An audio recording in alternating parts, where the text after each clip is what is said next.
Hey food lovers, if you've been looking for how to make banging banga soup with that signature taste and flavor, then you do not want to skip this video because the magic is in the details. And in this video, I'm going to be sharing in details all that you need to know and do to make your authentic banga soup. My name is Ehi and you're welcome to my kitchen. To make the perfect flavorful banga soup, we're going to be needing some fresh palm fruit, also known as banga. Now, you can always make use of the canned palm fruit extract as displayed on the screen. There are also other brands, but I find that the taste is never really authentic, so I always like or prefer to go with the fresh ones. Now for the fresh ones, I like a mixture of the native and the agric. So the native makes for more oil and then the agric makes for more cream. Now the native is usually smaller in size than the agric, so if you want more cream you need to go for the agric, and if you want more oil you need to go for the native banga, or a mixture of both is usually better. Now we're just going to proceed to cook our banga on medium low heat for about 20 to 25 minutes or until it cooks properly. Whilst that is cooking, we're going to proceed to prepare our other ingredients. So we're going to be needing some crayfish and some dried prawns, also known as enito. Now when I make banga soup, I like to use these dried prawns because it totally amps the flavor, taste and aroma, and you honestly should try it. Now alongside with this, we're going to be blending some red scotch bonnet pepper, yellow habanero pepper and some onions. See, if you try and use this enito in your banga soup and bang, look for me because I know they hype nonsense. After about 25 minutes, your banga should be properly cooked depending on the size. If you want to know that it is properly cooked, just pinch at it like this, and if it comes off easily, you know that it is cooked and you can proceed to pound. You can also decide to use your hands to mash this if you have the strength to take the heat. Now after pounding, you want to ferment with some water. Some people like to use hot water, but I prefer to use cold water because both things cannot be hot at the same time. You want to be wary of the quantity of water that you put at this point because the more water you put, the lighter your juice is, and you do not want a light banga soup.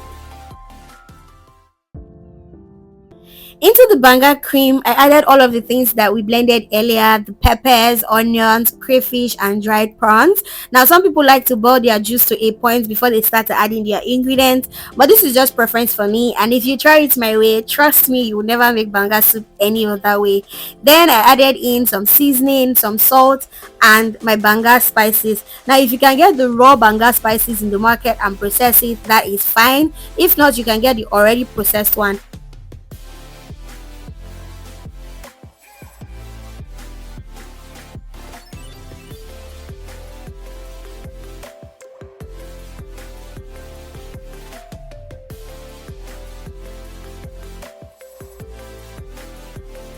After stirring to combine the ingredients, I also like to go in with all of the protein that I'll be using for this. I'm using some goat meat. If you know me, you already know that I try not to fry my proteins most of the time.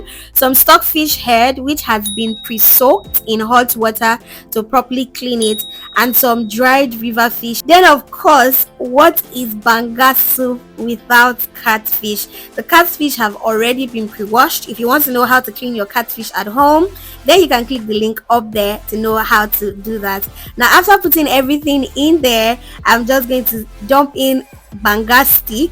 Now I think this helps for the aroma, it helps for depth of flavor and also with the taste of the banga soup. Some other people, especially the Akwa Ibom people, use the other one that is called the uyaya. I'm just going to put a picture of that up there so you can see it. But then after this, I'm going to cover up and allow this cook on medium low heat for about 20 minutes.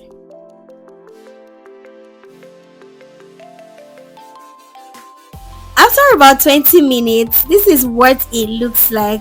As you can see, oil has started to float over the top, but because I used more agric banga than native, you may not necessarily see so much oil floating over. It's at this point you also want to check if you need to adjust your seasoning, and then do just that.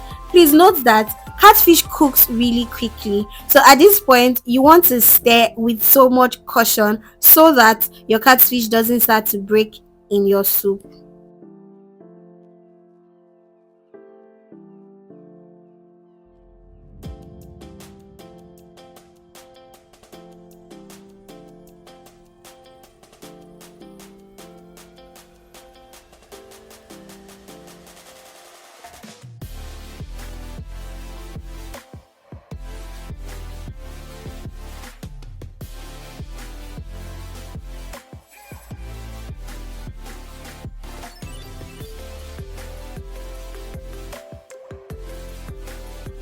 If you are using periwinkles for your soup, it is at this point you want to add in your periwinkles. Now some people like to put theirs earlier from the very beginning, but if you do that, your periwinkles will overcook because they are really soft and they will almost be disappearing in your soup. So you want to put it almost at the end of your cooking. Now after adding in the periwinkles, you want to mix to combine, cover up and allow this cook for an extra 5 minutes.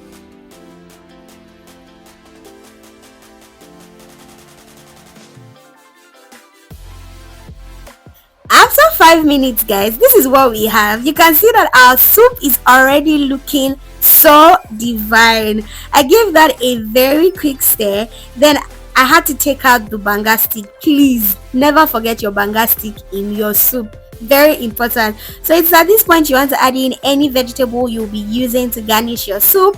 I used beletete, but some people use scent leaves.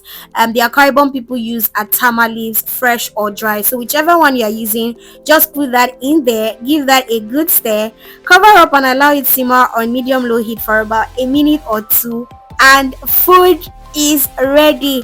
Just look at how rich, how vibrant, how good our soup already looks. You can have this with any swallow of choice: pounded yam, fufu, starch, or even rice. Don't forget to subscribe to this channel. Let me know if you loved watching this. Like, share and leave a sweet comment in the comments. Bye.